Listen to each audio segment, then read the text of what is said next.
Dan ngerinya lagi gengs, kepala si Fan Man Ye ini setelah mereka rebus, akhirnya mereka masukkan ke dalam boneka Hello Kitty ini. Mayatnya itu digergaji dan kemudian hasil potongannya itu sebagiannya dia masak dan dia hidangkan untuk menjadi makan malamnya mereka. Assalamualaikum warahmatullahi wabarakatuh. Gue Bila dan welcome back to my channel.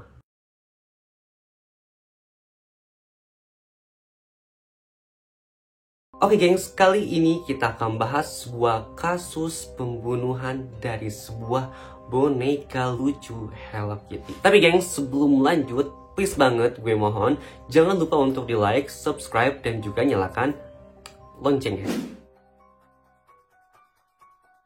Nah, kasus ini bermula ketika ada seorang gadis berusia 14 tahun datang ke polisi untuk melaporkan kalau dirinya ini diganggu oleh sosok wanita di dalam mimpinya.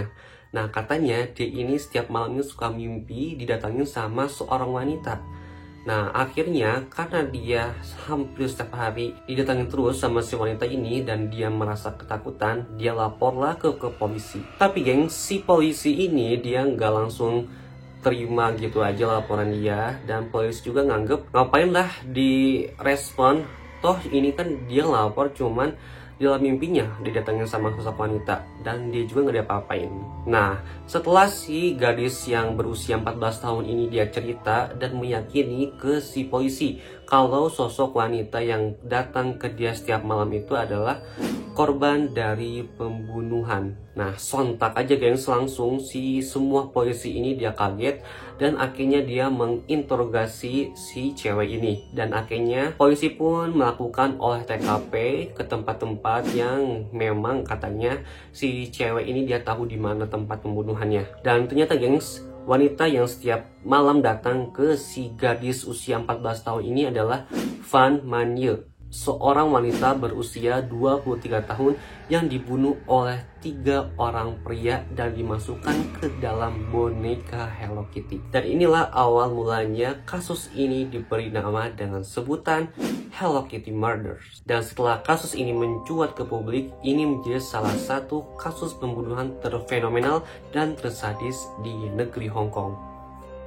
Nah gengs, kisah ini bermula ketika di tahun 1997 di mana si korban ini yaitu Fan Man Ye, dia bertemu dengan seorang laki-laki berusia 34 tahun yaitu Chan Man Luk. Nah, memang diketahui gengs bahwa si Fan Man Ye ini dia adalah pekerjaannya, latar belakang pekerjaan dia adalah sebagai pegawai seks komersial. Nah, sedangkan si Chan Man Luk ini dia adalah seorang mafia, ketua gangster, dan juga bandar narkoba. Nah, geng, akhirnya si Chan Man Luk dan si Fan Man Ye ini ketemu di klub malam. Nah, dari situlah hubungan mereka akrab sebagai pelanggan dan juga yang menemani dia. Nah, kejadian itu terus semakin mempereratkan hubungan mereka berdua ini dan hingga tahun 1999. Nah, ketika di bulan Maret tahun 1999, Fan Man Ye sangat membutuhkan uang gitu gengs. Nah, memang sih diketahui kalau si Fan Man Ye ini dia itu salah satu pecandu dan dia susah ngelepasin hal itu dan dia bingung karena dia nggak punya uang. Akhirnya dia cari mangsa sana sini dan akhirnya dia melakukan suatu tindakan yang memang salah juga sih. Dia ngambil uang dan dompet dari pelanggannya ini, dan di dompetnya itu ada uang sebesar 4.000 dolar Hong Kong. Dan ternyata gengs, pemilik dompet itu yaitu adalah si Chan Man Luk. Naas banget gengs, inilah awal mulanya kenapa dia diculik dan disiksa. Nah, ketika di bulan yang sama pada 17 Maret 1999, akhirnya si Fan Man Ye ini ketahuan nih dia ngambil uang dan dompet dari si Chan Man Luk ini. Dan akhirnya geng, si Chan Man Luk ini nyuruh anak buahnya 2 orang untuk menjemput si Fan Man Ye untuk dibawa ke apartemennya si Chan Man Luk. Nah, ketika dia berhasil dibawa ke apartemen si Chan Man Luk, si Fan Man Ye pun dia akhirnya mengembalikan uang yang telah dia ambil itu geng senilai 4.000 dolar Hong Kong. Tapi nggak cuma dia ngembaliin uang 4.000 doang, dia justru mengembaliinnya lagi, ditambah lagi sama dia sekitaran 10.000 dolar Hong Kong. Jadi totalnya 14.000 dolar Hong Kong. Tapi karena si Chan Man-luk ini dia seorang mafia dan otaknya juga udah otak mafia, dia akhirnya memanfaatkan si Fan Man-ye. Dan dia awalnya bilang ke Fan Man-ye kalau dia ini nggak nerima uang segitu. Dia itu gak mau nerima uang yang tadi ditambahin sama si Fan Man-ye itu. Dan si Chan Man-luk ini justru dia membungakan uang dari hasil yang tadi dicuri itu senilai 4.000 dolar Hong Kong itu sama dia dibungain gitu gengs, buat si Fan Man-nya ini biar bayar. Nah karena dia nggak mau rugi dan otaknya emang udah otak kriminal dan otaknya udah mafia, akhirnya si Chan Man-luk ini dia berinisiatif gitu gengs buat memperbudak si Fan Man-ye. Akhirnya si Fan Man-ye ini dia perbudak dan dia dijadikan sebagai pelayan-pelayan atau dijual lah istilahnya ke orang-orang agar dia bisa mendapatkan uang, dan uangnya itu bakalan dipakai sama si Chan Man-luk. Tapi alhasil rencana inisiatif itu gagal gengs, gagal total. Karena kenapa?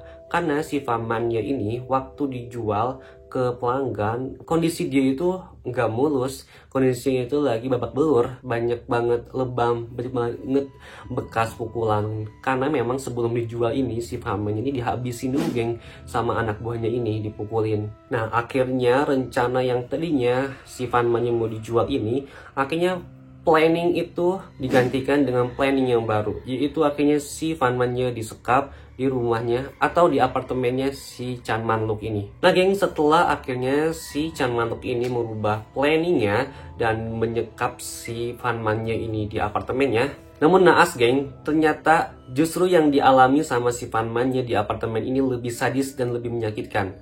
Selama 1 bulan penuh ini, si Fan Man ini menjadi bulan-bulanan penyiksaan oleh si Chan Man-luk dan juga kedua anak buahnya ini. Bukan cuma disiksa gengs, tapi si Fan Man ini sampai dia jadiin budak seksnya, terus sampai kulit itu dibakar, sampai juga gengs dia kan lapar, sampai sama si Chan Man-luk ini dia dikasih kotoran manusia. Gila banget emang gengs. Nah ternyata gengs, si Chan Man-luk ini dia juga mempunyai pacar. Nah ketika pacarnya itu datang ke apartemennya itu, bukannya bantu atau gimana gitu ya sebagai wanita, sama wanita, justru dia ini nambah-nambahin dan juga ikut mukulin si Fan Man-ye. Dan kalian tahu gengs, si pacar ini siapa? Nah si pacarnya ini yang tadi itu ngelapor ke polisi, yang katanya tadi dia dimimpiin terus sama si Fan Man-ye. Ya wajar lah kan, dia ikut nyiksa juga dan dia tahu kematiannya si Fan Man-ye, akhirnya mungkin didatangin sama si Fan Man-ye.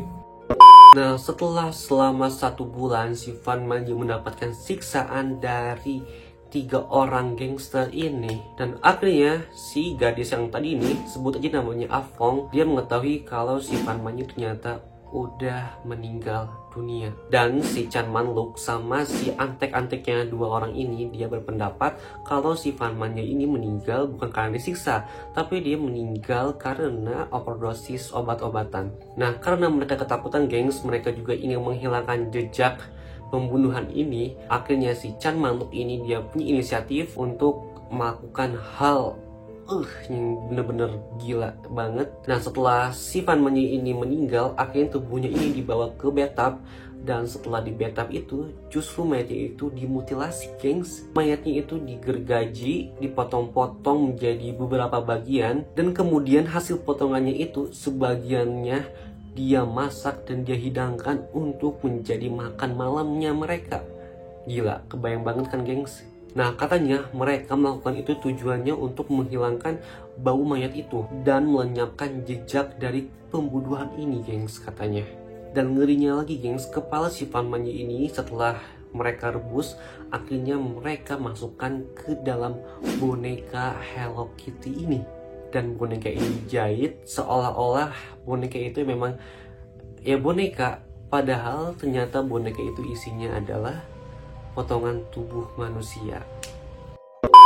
Nah, atas laporan tadi si Ah Fong ini, si pacarnya si Chan Man-duk ini, akhirnya polisi berhasil meringkus 3 tersangka ini.